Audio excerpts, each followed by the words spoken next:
This is the Synthetic Signal Report for Sunday, July 26th, 2026, in the morning. Today, we analyze the shifting landscape of agentic context engineering with Claude 5, the release of the hyper-efficient Inflect Micro V2 model, the move toward content sovereignty by Cloudflare, the leak of internal strategic transcripts from DeepSeek, and the evolving security posture of GrapheneOS. Anthropic has released new technical guidelines for context engineering within the Claude 5 model generation. The documentation outlines how developers can minimize planner tax, the computational waste that occurs when an agent repeatedly pauses to deliberate on tasks it has already mastered. By refining how developers define system prompts and memory buffers, the guide suggests that Claude 5 can maintain coherence over massive datasets, without the performance degradation typically associated with long context windows. This is a shift toward a more deterministic model of agentic reasoning, moving away from erratic, high-compute deliberation cycles. A significant milestone in model miniaturization has been reached with the release of Inflect Micro V2. This voice processing model achieves full functionality using just 9.36 million parameters.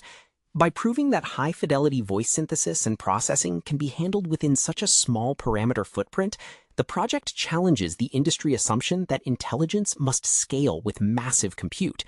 This is a signal from the future for edge devices. It enables local, real-time voice interaction on hardware that previously required constant cloud-based inference, drastically reducing latency and data exposure.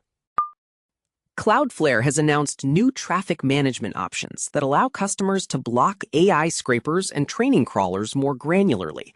This is being framed as Content Independence Day.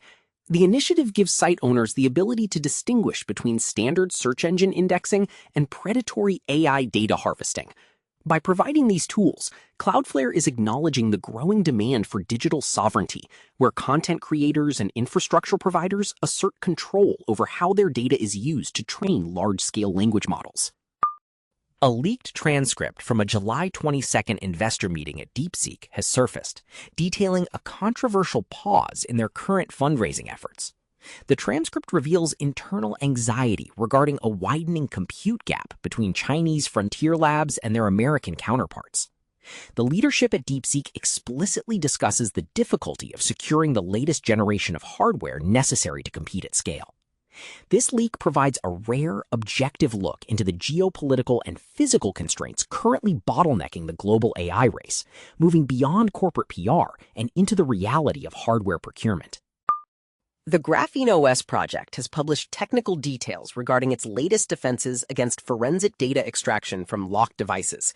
The documentation details how the operating system proactively scrubs memory and restricts access to sensitive cryptographic states when the device is in a locked state. By implementing these measures, GrapheneOS effectively mitigates the utility of off-the-shelf forensic tools used by law enforcement and private intelligence firms to bypass security protections.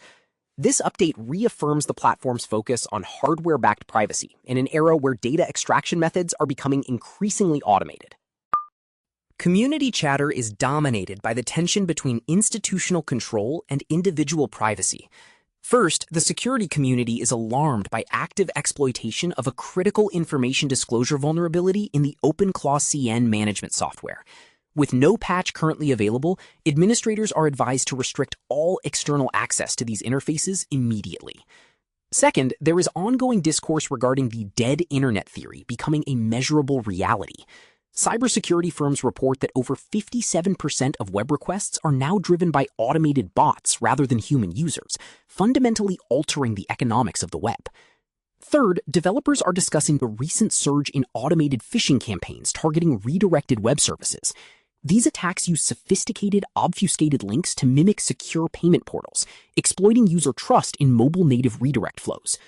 Finally, while no new notable tools were trending on GitHub, sysadmins are encouraged to review the rate limits on their production web application firewalls to defend against the rising volume of agentic bot traffic.